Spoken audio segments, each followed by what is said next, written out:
Thank you for joining us today. My name is Brad Miller, and this is the Chronically Human Podcast, where we have discussions aimed at creating a better world with more individual freedom and less unnecessary suffering.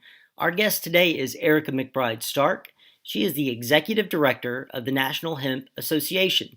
She has worked hard to get hemp legalized on the local and the national level. We have a very enlightening and enjoyable discussion about the past, the present, and future of hemp, and how she believes that this miracle plant can help save the world. I hope you enjoy our conversation.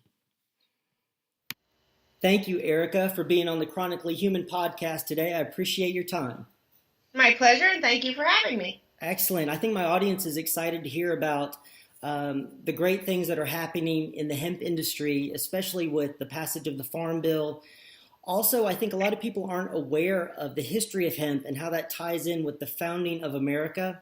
And I hope we can touch on that, as well as talk about the exploding CBD market and also the future of hemp production in America. Before we get started on that, how did you get started with the National Hemp Association, and what exactly do you guys do? Well, my journey started somewhere between 5 and 6 years ago. When I met an advocate for hemp who later, as of October, became my husband. Oh, congratulations. So thank you. We're in Pennsylvania, and we decided that we were going to get hemp legislation introduced here in Pennsylvania, and we did so. And about a year into the legislative process, we met another advocate, and we formed the Pennsylvania Hemp Industry Council. Because we wanted to separate hemp from marijuana to make sure that, they were viewed as completely different issues. So after we did get the hemp legislation signed here at the ceremonial signing, the governor signing it, that's when my husband proposed to me. Oh, that's awesome. You have a special tie then, to hemp. Yes. So as far as the National Hemp Association goes, a couple of years ago, the president of the Pennsylvania Hemp Industry Council, Jeff Whaling, was asked to sit on the board of the National Hemp Association. And then it wasn't too long after that he was promoted to chairman. And then that's when, based on our work together in Pennsylvania, he brought me in as the executive director of the National Hemp Association. So the National Hemp Association itself is a nationwide organization, and our primary focus for the last several years has been on getting the federal legalization passed. And so now that is completed, we're slowly transitioning to being more of a trade association and offering resources to help people who are interested in getting into the industry. Although we do still have quite a bit of legislative work to do to make sure that the CBD industry that we'll talk about a little bit later has a clear regulatory and legal path forward. Okay, excellent. Well, good deal. Can you let our audience know a little bit about the Farm Bill, and what does it exactly mean that hemp is legal now to grow in the country? Because I know there's still a pretty large regulatory body or body of law that is overseeing that at the federal level and then at the state level as well. Right, and there is a lot of confusion about what the Farm Bill means. So what the 2018 Agricultural Improvement Act, or as we call it, the Farm Bill, effectively did was it removed industrial hemp from the Controlled Substances Act, which makes it no longer a Schedule I controlled substance, and it removes the DEA from having jurisdiction over it. It gives jurisdiction to the USDA, and USDA is charged with implementing a general set of guidelines for states to follow. So a lot of people think that now that we have federal legalization, that automatically makes it legal in all 50 states, and that's not true. Okay. By the time cannabis was made illegal in the 30s, almost, if not every single state had already done so. So every state has a Controlled Substances Act, and removing it from the Federal Controlled Substances Act does not remove it from the State Controlled Substances Act. Gotcha. Now, that being said, 41 states had already passed some form of hemp legislation. And then also the Federal Farm Bill, unlike the 2014 Farm Bill that allowed the research pilot programs, the new Farm Bill includes tribes and territories. So that means Indian tribes and Puerto Rico and other U.S. territories now have the right to participate just like any state does. Oh, fantastic. Good deal. That's awesome that there's clarification from the 14 to the 2018. Wasn't Kentucky one of the states that was participating in some of those trial programs? Yes, they were, one of the first along with Colorado. I believe last year there were 20 some states that actually grew hemp under the 2014 program. And in actuality, most of the states in 2019 are having to continue with their existing programs because while the Farm Bill passed the end of December, the government's been shut down for the last month. Right. So that has had a major impact because this change in statute for hemp affects so many government agencies, everything from USDA, DEA, FDA, border control. There's a Treasury. So all these government agencies need to all get together and on the same page and how to move forward with it, with the change in the law. So a lot of states are expanding their programs, allowing full commercial activity because that is now legal. Mm-hmm. But there's still going to be a few hiccups moving forward as we wait for the Farm Bill to propagate itself through all the relative agencies. Gotcha. Now, when I was reading the Farm Bill, that specifically about hemp production, that states can either choose to write their own legislation or their own regulatory authority, or they can use the USDA's framework. Are you seeing a lot of states? I know that 21 are already doing their pilot program. They're kind of sticking with that. But the other states, are they looking for the USDA for direction, or are they kind of going it alone? I think that kind of remains to be seen just yet. Obviously, if a state already has a program in place, it just makes sense for them to further it. Because even if the state follows a state can be more restrictive than what the USDA guidelines are going to be, but they can't be less restrictive and still be in compliance with federal law. So I know Kentucky and Pennsylvania have both already submitted their programs to USDA for approval. Obviously, it hasn't gone anywhere because of the shutdown. Right. So while that provision is in there, it's still going to be up to the state's Department of Agriculture to implement the program and do things like manage the THC testing and making sure that the FBI background checks are done. So I do anticipate that in the vast majority of cases that states are going to submit their programs to USDA, get approval from the state, and then continue to implement the program the way they've been doing up till now. Just with fewer restrictions as far as not requiring the research component and allowing for full commercial activity and product across state lines. Okay, well, excellent, good deal. I think that's so important for the United States because we are a huge importer of hemp. Is that correct? Yes, absolutely. We might be the largest importer. Right now, most of the textiles that we bring in come from China and, places like that. Most of the food products we bring in come from Canada. And there really is no reason why those farming opportunities and those jobs shouldn't be here. Yeah, definitely. Now, I did read somewhere, I think it was with the Georgia legislature, that it might take up to a year for the rules to propagate down to the farmers to start the approval process or the application process. Is that what you're seeing as well on the national level, that states are taking about a year to get their rules together and then submit those for the USDA approval? It really depends on the will of the state. Okay. It can be done significantly faster than that if they so choose, especially because there's so many states that already have programs. It's really not that difficult to just copy another state's program and say, here you go. Right. So, there's a lot of politics involved, especially when it comes to some of the more deep southern states. There seems to be a little bit more hesitancy there. But hopefully they come on board quickly. And like I said, most of these states will have to pass legislation anyway. If it's currently illegal in your state, the Farm Bill doesn't change that. And while the state may opt to adopt USDA guidelines once they're developed, that doesn't mean that they don't have to pass a piece of legislation that says, notwithstanding USDA regulations, that hemp is not a controlled substance in this state.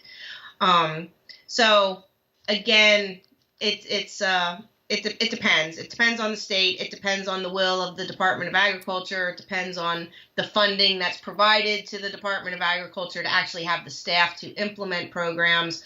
So it's going to vary pretty widely state by state. Okay, great. Good deal. Well, that makes sense because I think there's a lot of people who are very excited about growing hemp, but, Yes. they are running into some regulatory issues.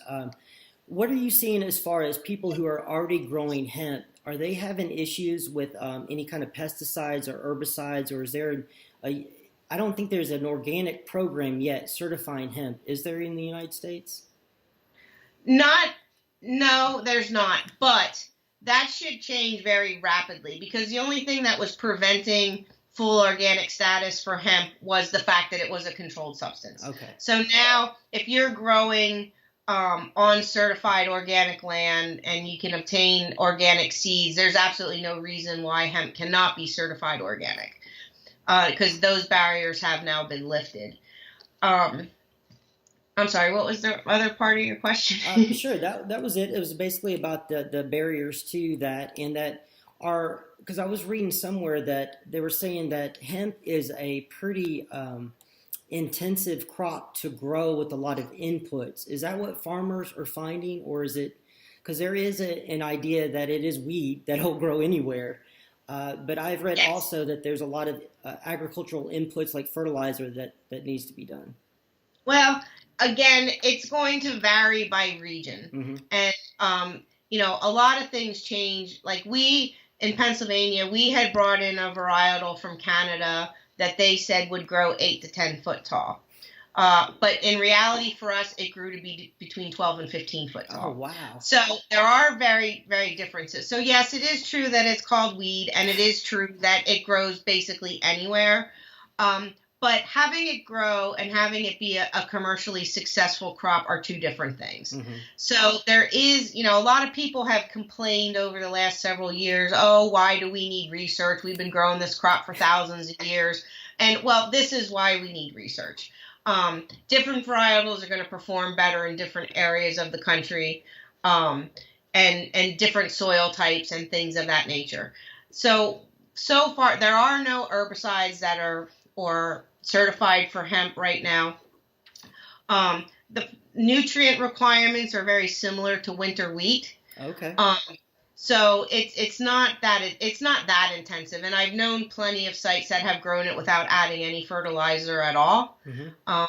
Penn State has done some research over the last couple of years and determined that about 100 to 150 pounds of nitrogen per acre does significantly increase yields.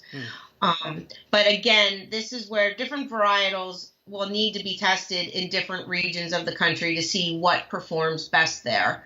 And as far as, like in growing it organically, it can be a very, very good weed suppressant if grown properly. And most important is getting it in the ground so it germinates and has a head start before the weeds get a chance to take hold. So I've seen hemp do amazingly well at suppressing weeds, and I've also seen crops that were totally taken over and destroyed by weeds. Gotcha. So this is why on the agronomy side, research is still required. Are universities tackling that, or is that more of a privately funded deal through the industry itself, as far as or the farmers themselves just taking the risk and putting stuff out into the fields and seeing what happens? Both. Okay. Both. There's certainly a lot of, farmers that are just, want to take the bull by the horns and they actually know best. But there's also plenty of universities that are participating in research across the country. And the combination of those two are going to ensure hemp's success moving forward. Excellent. What about the seeds? I've read somewhere that it's hard to find high CBD percentage seeds. Is that something that farmers are fighting, or are we sourcing that from Europe or India, or where's that coming from?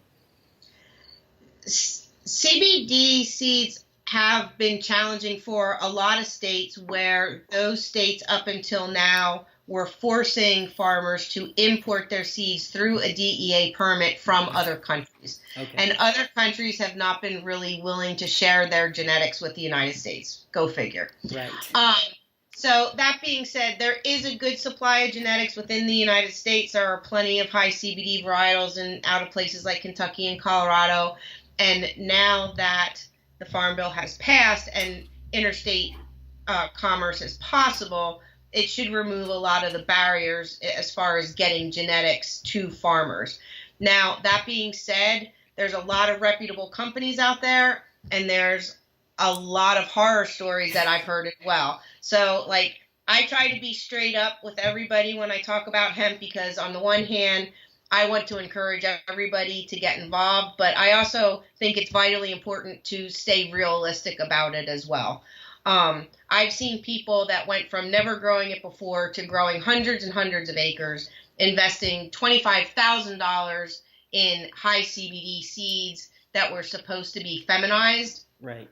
Just to turn out that half their field was males, so they had to go in and manually pull them all out. And then to add insult to injury, they spiked THC levels and the entire crop had to be destroyed. Oh, so wow. Caution is important in this. You should not go from 0 to 1,000 acres in one season.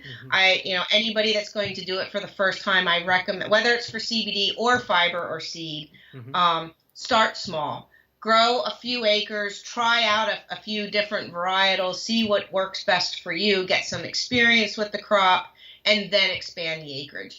That not only makes sense from a farming standpoint, but it also makes sense from a market standpoint.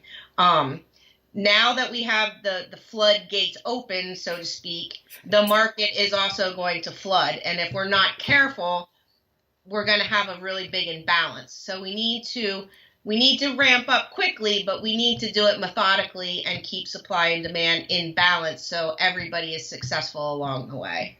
I gotcha. That makes a lot of sense. Now, you were talking about growing it for different reasons, like with CBD, fiber, and seed.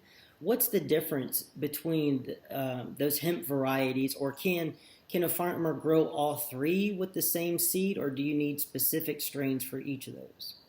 Well, okay, fiber and seed, think of it as two completely different business models. Mm-hmm. When you're growing it specifically for CBD, you tend to space your plants further apart.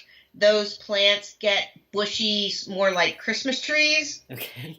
And, and sort of like the farming practices would be somewhat similar to tobacco. Gotcha. Whereas if you're growing it for fiber or grain, you plant it more like corn in even rows with 7-inch row spacings and very densely. And those plants grow a lot taller and get to look a little bit more like bamboo than they would look like your traditional marijuana type plant. So very, very different. Now, when you're growing it for fiber and seed, you can extract some CBD from those plants, although it's minimal, mm-hmm. and it's just like a value add to the crop. It's not significant enough to justify it in and of itself. Gotcha. Where the fiber and the seed is your actual main money crop in that scenario. There are varietals that are specifically for grain, and those plants only get to be 3 to 5 feet tall, which makes it practical for traditional farming equipment to be able to harvest it. Like a combine? Does yes. a traditional combine go through? Yes, a traditional combine works for specific fiber varietals. When you're talking, grain varietals. If you're growing it for fiber, those plants can be 15, 20 feet tall. Yes. And specialized equipment is needed to harvest it.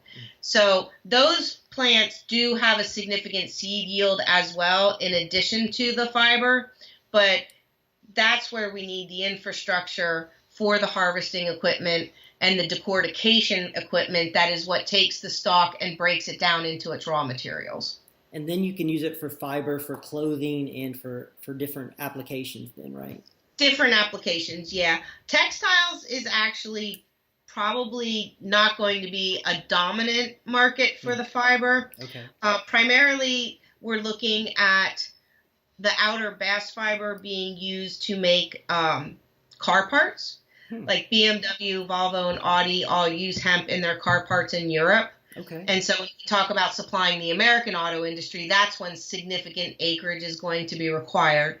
In addition to that, and in addition to your traditional textiles, there's a lot of research going into using hemp fiber for its antimicrobial properties. Gotcha. So, like making bandages and things like that out of it, that are non-traditional uses. The possibilities are virtually endless. It is the strongest natural fiber on earth, and it has a lot of innate properties. And then the inner part of the stalk, that's called the hurd, is what's used to make building products such as hempcrete, which you can build buildings with. The fiber itself can also be used to make pellets for injection molded products as a replacement for plastics, biofuels, paper. It's virtually, when they say that you can use hemp to make 25,000 different products, it really sounds like a gross exaggeration. Right. But when you really look at it, it's not. It not only can make a whole bunch of products in its own right, it can be used to make existing products better, stronger, and more sustainable as well. Wow, it sounds amazing that that we're entering in 2019 and we're just getting back to the point where we were basically in the 1920s. With what's old is new again. Yeah, exactly. I think there was a Popular Mechanics article in I think it was about 1938. It said the next $1 billion cash crop, and they were talking about all the products that could be made from hemp. And I was reading that the current hemp market in the United States is about 600 million, and that is with importing all of our stock. Do you think we're going to get over the $1 billion mark as far as the industry goes soon, or do you think we're already there? We're close to already there if we're not there yet. The 628 million figure was either from 2016 or 2017. Okay. I think it's closer to 800 for 2017 and 2018, and I think we'll top $1 billion very quickly. And depending on what happens with the future of CBD, I think there's projections that we hit like 22 billion in the next 5 to 10 years. Wow. With CBD oil, I think that is definitely a huge medical revolution that's happening. I take it myself personally. I found really good success, and I know a lot of people have. What's your take on the CBD oil industry at the moment? And you said it's going to be huge going forward. How do people know a reputable CBD oil manufacturer? Because there's a lot of them out there. There are, and there's a lot of great companies, and there's a lot of snake oil out there as well.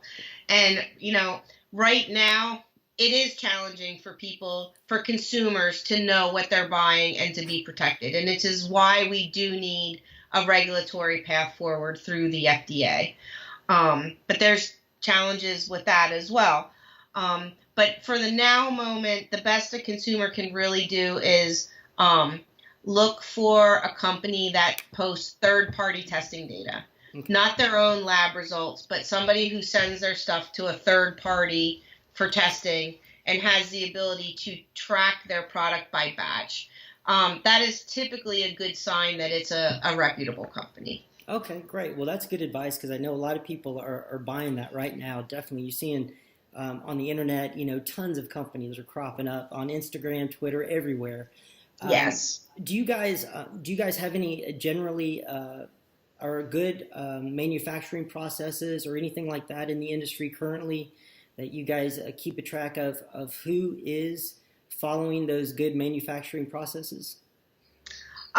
We don't, because there really has not been a mechanism to do so. Okay. Everything up until now has been on a state-by-state level within the pilot program model. Gotcha. So I get calls all the time, is there a list of all manufacturers in the United States? Well, not that I'm aware of. No, it doesn't exist. So I think it's going to continue to be the Wild West out there for a little bit longer. Mm-hmm. But moving forward, I think once we have some clear regulatory guidance from FDA, if they provide it, which is the big unknown at this point is what are they going to do? Right. Then consumers will be able to have a much clearer way of determining the good product from the bad. Gotcha. Now, as far as price goes with CBD oil, do you think that's going to be going down once we do have the regulatory framework in place and more production is happening in the States, or do you think it's going to stay about where it is currently? I think that initially the prices are going to drop when the market gets flooded this coming year from all the people who will be more mass producing it than have been before. And then I think once there's regulatory guidelines that come in, that's going to weed out some of the bad actors out there, right, making demand higher for the good actors, and then prices will rise a little bit. Okay. And then ultimately it'll even out. Gotcha. So I think they will come down relatively significantly, but I don't think it's going to bottom out, and I don't think it's going to happen overnight. How long is the process from seed to harvest with hemp? Can you do more than one plantings per year, or does the field have to lay fallow for a while? It doesn't need to lay fallow. It is best to plant hemp in a rotation with other crops, just like is true for any crop. Right.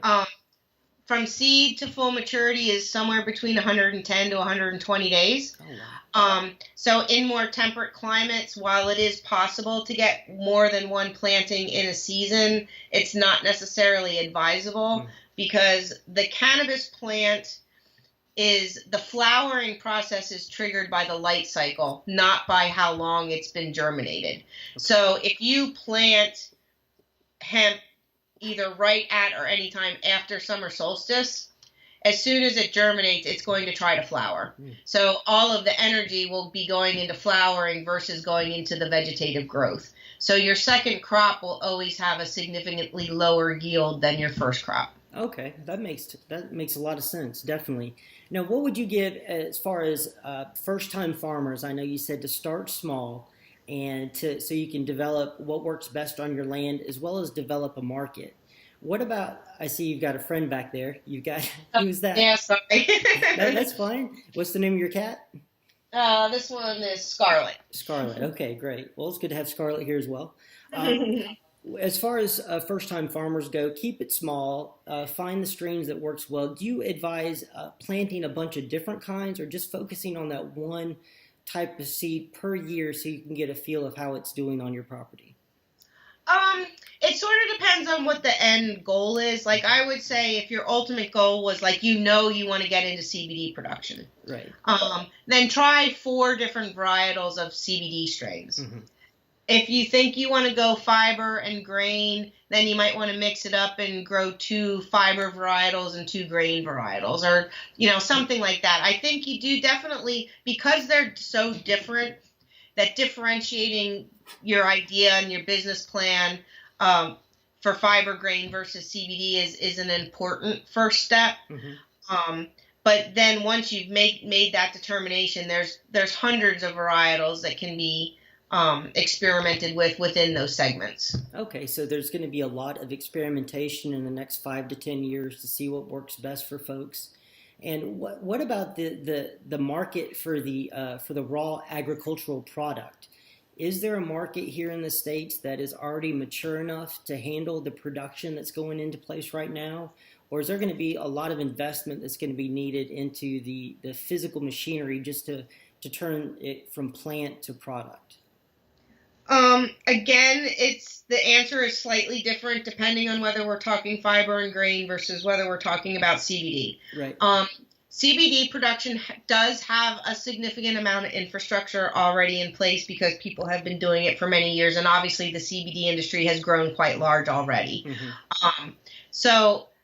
And I do expect we'll see even more of that this coming year and in the next few years.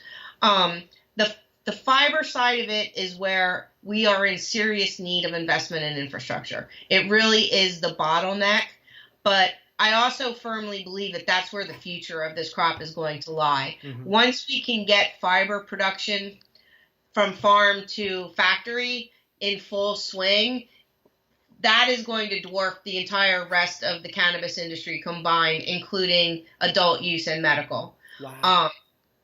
But that's a 5-10 year out vision, because the infrastructure just is not there just yet. Now, for seed processing, basically any seed handler that can handle a smaller size seed, say like canola, can already process hemp seed without any modifications to their infrastructure. Okay. So that is kind of the low-hanging fruit, per se, as far as production goes, because traditional farm equipment and traditional processing equipment is already there that can handle it. There's also a whole lot of investment going into mechanized ways of harvesting the CBD hemp, because right now it's still pretty labor intensive for most people. So there's new innovations going into there. And sorry. That's fine. And then, so it really is on the decortication side that we need the significant investment in infrastructure, which is coming.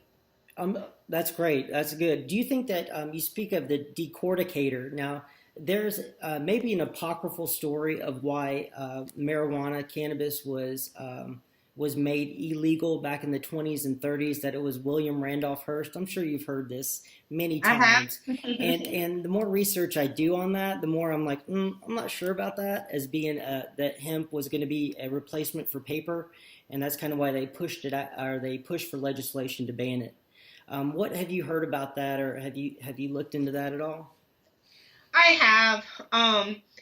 And my husband is actually a hemp historian, and he spent a significant amount of time looking into the historical side of things. So basically, yes, as you know, there's the theory that the Hearst and the DuPonts had a vested interest, and also the cotton industry, because, it is pretty coincidental that right when commercial scale decortication machinery was being implemented in the United States, that cannabis was made illegal. I mean, there's no doubt that happened. It happened at the same time, yeah.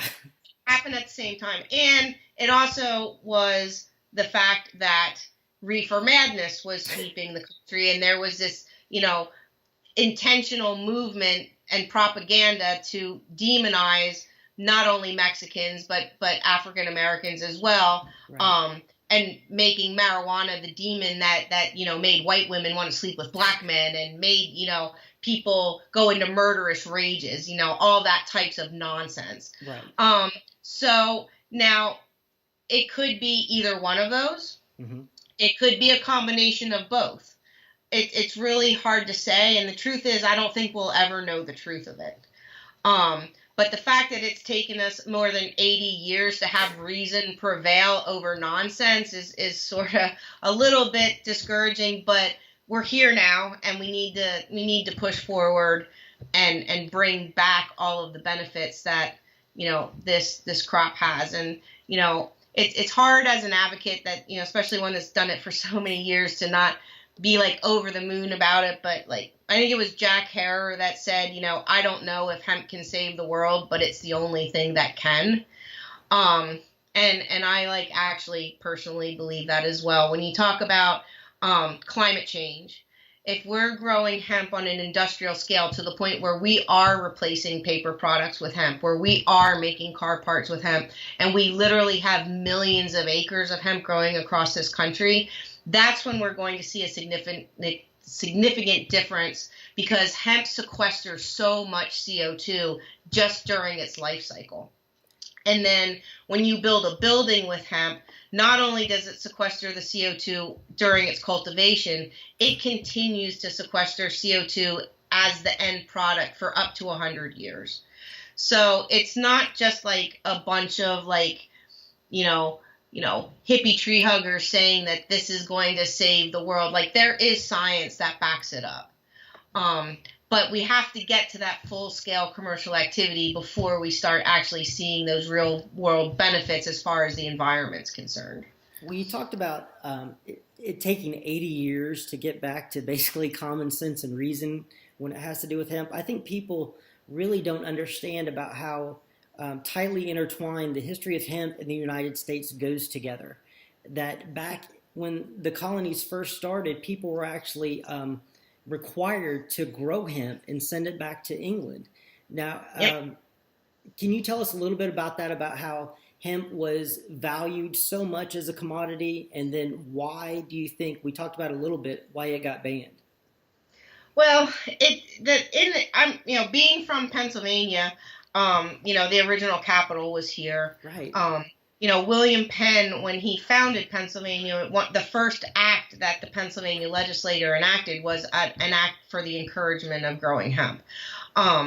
So not only before were the colonies required to grow hemp and send it back to England, but when we first formed as a nation, it was considered your patriotic duty to grow hemp. We had the Philadelphia Naval Yards, and it required almost an insatiable amount of hemp to not only make the sails, but also the rigging. Something like 60 tons of hemp was required to rig one ship. Wow.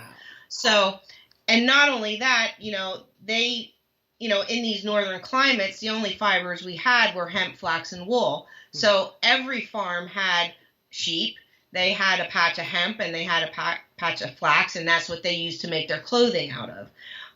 Not to mention the Conestoga wagons were all covered with hemp, and that spurred the whole, developing and expansion of this nation. And the word canvas is actually a derivative of the word cannabis. And that's where the word canvas comes from. So hemp was so important in the early, colonial days that you could actually pay your taxes with it. That's insane for people to think about if they haven't done their research and really understand how deep the roots of hemp go in American history. Yeah, it's and then there was a big, during the time of Buchanan, there was a big ordeal about wanting to put tariffs on Russian hemp. And it's like, oh God, here we go with Russia again. But way back in the day, because, so hemp started to decline in the United States, not only because of the imports of cheap Russian hemp, but also because in the southern states before, the Civil War, they were using slave labor, whereas here in the North, we did not. And so then when the cotton gin became available, that produced cotton, and the hemp industry did sort of naturally start to wane. So by the time, and then so, yeah, it does seem like a kind of pretty big coincidence that at the time that decortication machinery was being implemented and hemp was ready to make this big comeback, all of a sudden, it's done. I'm not full on board with the conspiracy theory that it was that, but it's hard to ignore that as well. We love conspiracy theories here on Chronically Human, so we're all about ending the drug war. We're all about finding out what's going on in the world. But I understand why it was absolutely insane. My husband likes to tell a story that the first person that we know of in Pennsylvania that got arrested after Prohibition started for marijuana was an 83-year-old hemp farmer, and he was growing it for his chickens.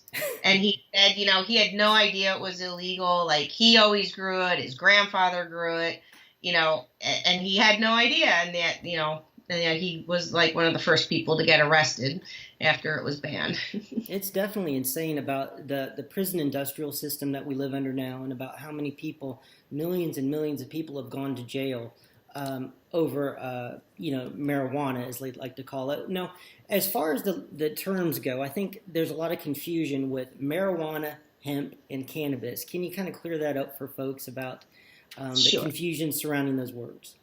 Okay. All right. Hemp is cannabis. Marijuana is cannabis. But hemp is not marijuana because it doesn't have the psychoactive component of THC. Gotcha. So by legal definition, hemp is cannabis sativa L with a THC level of 0.3% or less. So people like to call hemp, the puny cousin of marijuana or stuff like that. But that really is not the reality of it. Hemp and marijuana are both cannabis sativa L. That is the genus and species of it. So it is the same plant, but hemp is significantly different than marijuana in that it has no use as a drug crop. So, going back to the conspiracy theory part of it, it does make sense that when they went to outlaw marijuana, that back in the 30s, they did not have a scientific way to differentiate hemp from marijuana the way we do today. Right. THC wasn't even discovered until, the late 1960s. So it does make sense if marijuana was the target that hemp got caught up in that, and that it was just easier for them to outlaw all of cannabis than to try to keep hemp separate. I mean, they tried to. They were supposed to be the hemp, tax stamp or whatever that never actually happened. Mm-hmm. So, but at least it seems like they made an attempt to keep hemp legal. So that's why I say it's a little unclear, and the truth is probably in the middle somewhere. I got you. That's how it usually is. But I'm very suspicious of government power and those who use government power to limit the freedom and choices of the individual. So I wouldn't put it past anybody. Fault either way. No matter how you look at it, the government is to blame. There we go. That's what we like to get back here. It's just whatever it's just trying to determine what their motivation was. That's a great point. And Harry Anslinger, I think a lot of people aren't aware of his work, but he was one of the main leading voices demonizing marijuana. And Pennsylvania. Oh, is that right? Was he from Pennsylvania? Yep. Wow. So a lot of people don't understand that it was alcohol prohibition was tried and it failed. And Anslinger and his prohibition boys in the federal government then moved on to other things that they could regulate and go after. Oh, I mean, and the timing of marijuana becoming illegal right after alcohol prohibition ended also cannot be a coincidence. Not only did they already have the task force in place that were trying to stop the moonshiners that were now all going to be out of work, so they had to put them on something else to keep their jobs. But it also kind of, in the heyday of people's excitement about prohibition of alcohol ending, people didn't even really notice that they made, we didn't have social media back then, so it wasn't the big, widely known splash that it would be today if it were to happen. So, it's a very odd chain of events, to say the least. But so they made alcohol, and which is more dangerous, alcohol or marijuana? I mean, well, they've done studies like that. I think that it was in England. They did a study on the breakdown of all of the drugs out there, and included alcohol. And alcohol had the number one health issues and the number one societal issues surrounding it as well. And they included like heroin and crack and meth and all of those other things too. Yeah, I mean, I try not to talk about marijuana too much in my position with hemp, but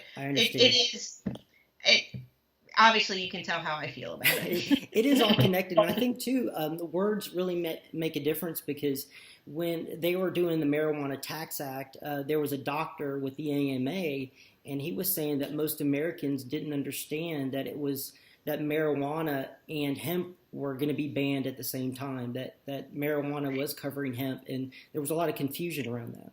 Well, even when you look at it on, like the American Medical Association back in the day, they were vehemently opposed to prohibition because cannabis is medicine, and they knew it. It was in the pharmacopoeia. Right.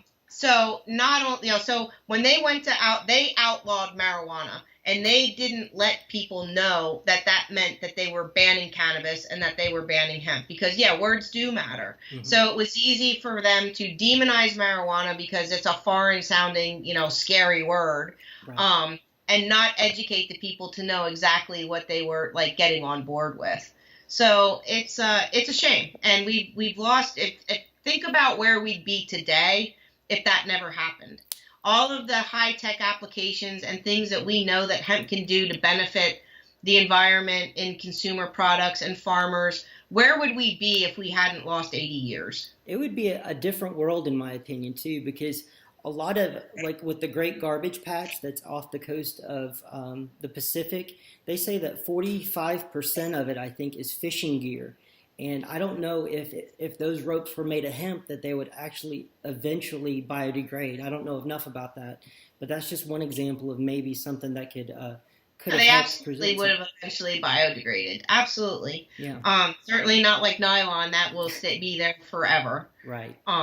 It really is a shame. It really, really And is. Henry Ford, didn't he? I think there's some famous pictures of him hitting a sledgehammer with one of his fenders of a Model T that was made out of hemp plastic. And he was also talking about running the Model T on hemp oil as well, like a biodiesel. Yep. Do you think biodiesel is going to be a big industry going forward with using hemp, or do you think corn and ethanol industry, the big lobbyists there, are going to kind of put a stop to that?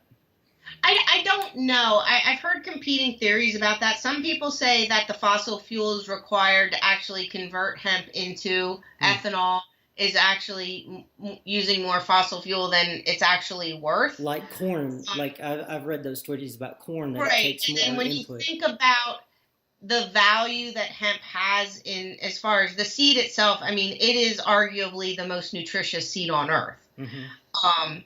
So the hemp oil itself can be used, for cooking oil. It's very popular as a base for soaps, lotions, and other cosmetics because it's so good for your skin. So I kind of think the value of the seed and the fiber itself probably preempts it from making sense to use it as a biofuel because it has a higher value elsewhere. Mm-hmm. But that's not to say I couldn't be wrong. And that's where more research is going to be required. Now, you did mention hemp oil. What is the difference between hemp oil and CBD oil? I see that in marketing a lot, that it seems like those phrases are interchangeable or They're used. not. Okay, They're not gotcha. interchangeable. A lot of people, especially up until now when CBD was being brought in from other countries, it's been illegal. So what a lot of people did was there is actually a code for hemp oil because hemp oil has always been legal and exempted from the Controlled Substances Act. It just hasn't been legal to cultivate it here. Okay. But we were always able to bring in hemp oil from other countries. So hemp oil, by legal definition, is cold pressed oil from the seed. Mm-hmm. And it does not have THC or CBD in it except trace amounts that are really negligible. Mm-hmm. CBD oil is like an essential oil. Think of it like lavender essential oil or it's extracted from the flower. It doesn't come from the seed. Gotcha. That makes a lot of sense because a lot of people, I think, are confused with the marketing out there. Because if you search on Amazon for CBD oil, you get CBD oil and you also get hemp oil. So that can be very confusing. And again, this goes back to the regulatory path. And, like some people felt like, they could get around the FDA or the DEA by calling it hemp oil, mm-hmm. but they're on to that tactic. And it is just that. It's a marketing tactic. Okay.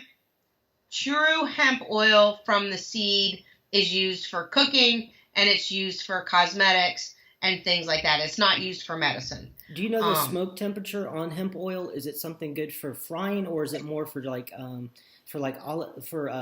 dressings and that sort of thing?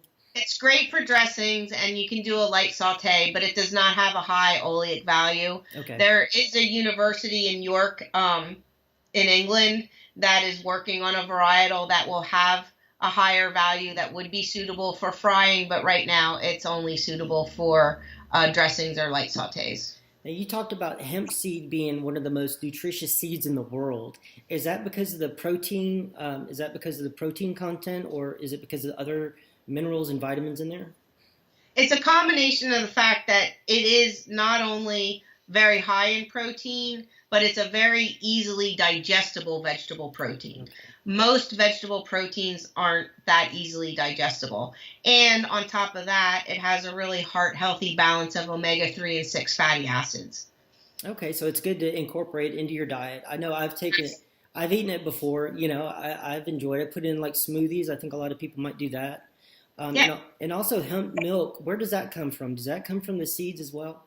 Yes. Okay. It's the same principle as almond milk or soy milk or any other plant that doesn't actually produce milk. Okay, gotcha. So it is from the seed. It seems like I went to a normal meeting one time, and they had a bunch of like different products made from hemp as far as food goes, and I was really shocked at the different kinds of products that people are making. And do you see that as a growing industry as well in the United States? Because I think people myself included, would rather buy food, from the United States than other places. Absolutely. And I certainly hope so. Not only because of the fact that it literally has that high of a nutritional value that it really should be in everybody's diet, but because it's right now, I mean, you can currently buy it in almost all health food stores, but the problem is it's really expensive because it's all been imported. Mm-hmm. So I would like to see it to the point where hemp is in everything. It is that good of a grain and it has the high nutritional content. But I think it's going to require a pretty massive consumer education campaign to get people to understand why they should be eating it. You still get the Snickers, am I going to get high if I eat this? And like, no, you're not. Am I going to fail a drug test? No, you're not.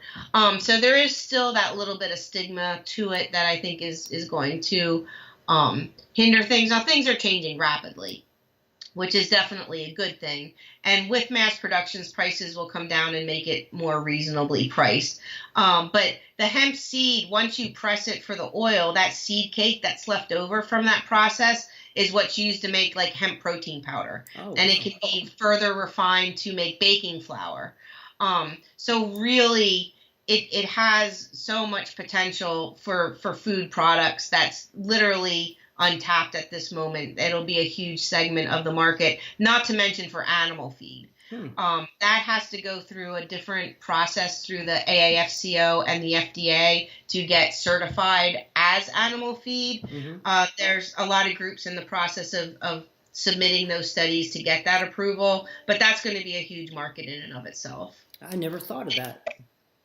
It's been shown to act kind of like a natural steroid in that it helps livestock gain weight quickly without using steroids or antibiotics. Mm-hmm. So it's just as healthy for them as it is for us. But ironically, the way the law is right now, people can eat hemp, but if you feed hemp to a cow, you can't then feed the milk or the meat of that cow to a human. So it doesn't make sense to me, but not much in government does. Definitely. Hopefully, that, like you said, things are changing with people like you out there. Definitely, rattling the cages of these legislators and making it known that we're not going to put up with it anymore. That we want to have access to have a natural product that can be used for so many things, and it's really good for us as well as the animals.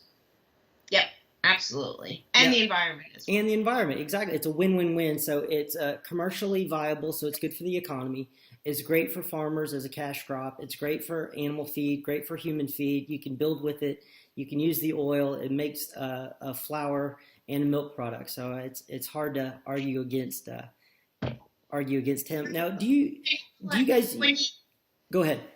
I was going to say when you actually get the chance to sit down with legislators and get past that point where they don't want to listen to you and they actually do listen, mm-hmm. It does make sense to them. Like right. Here in Pennsylvania, we have a very strong Republican stronghold on our legislator, and yet our hemp bill passed unanimously. That's great. Senator Mitch McConnell, Mitch McConnell has been the champion of this in the U.S. Senate. Right. Along with Chuck Schumer, so you had the most powerful Republican and the most powerful Democrat working together to get this through. Mm-hmm. So that is a hopeful sign. Hemp is one of those really rare issues that brings everybody together, and this country needs that right now. I totally agree on that. This partisan divide is out of control, and I like to see the bipartisan support that hemp has, and actually cannabis as a whole. Marijuana still is a little bit sketchy on the conservative side, but they're coming around. Mm-hmm. And I think we need to work together and find these areas of common ground and make good with them. A good economy and climate change don't have to be in opposition of each other. Hemp is one of those avenues where you can do both. You can grow the economy. You can create manufacturing jobs. You can put America first and be addressing climate change at the same time. Our goals don't have to be mutually exclusive. There are ways that we can find to work together to improve everybody's life, and hemp is, in my opinion, one of those things. That's a great way to put that we can work together. I like government when government on both sides works together and it produces more freedom and not more taxes or more legislation that reduces what we can choose to do with our bodies or with our money or with our time. I think that's always a good thing. Now, what are you guys doing with your the National Hemp Association? What is your role in furthering the education, furthering the research going forward? Well, like I said, right now our focus is keeping an eagle eye on the FDA and what their next move is going to be. There's a little bit of uncertainty of how they plan to move forward because I believe it was in October. It was either October or November. They granted FDA approval of a prescription drug called Epidiolex, which in essence is a CBD extract. Okay. So we have some concern that they're going to try to classify CBD as a pharmaceutical prescription-only drug. Gotcha. And so we need to make sure that they find the legal and regulatory path. In general principles, I agree with you as far as regulation and taxation. But on the other hand, you have to admit that this industry needs to be regulated because there's a lot of consumers getting ripped off out there. And what they're buying is not what's on the label. So happy balance there. But other than that, we're transitioning to be more of a trade association and trying to put together resources for farmers, educating manufacturers as to why they should start incorporating hemp into their existing processes.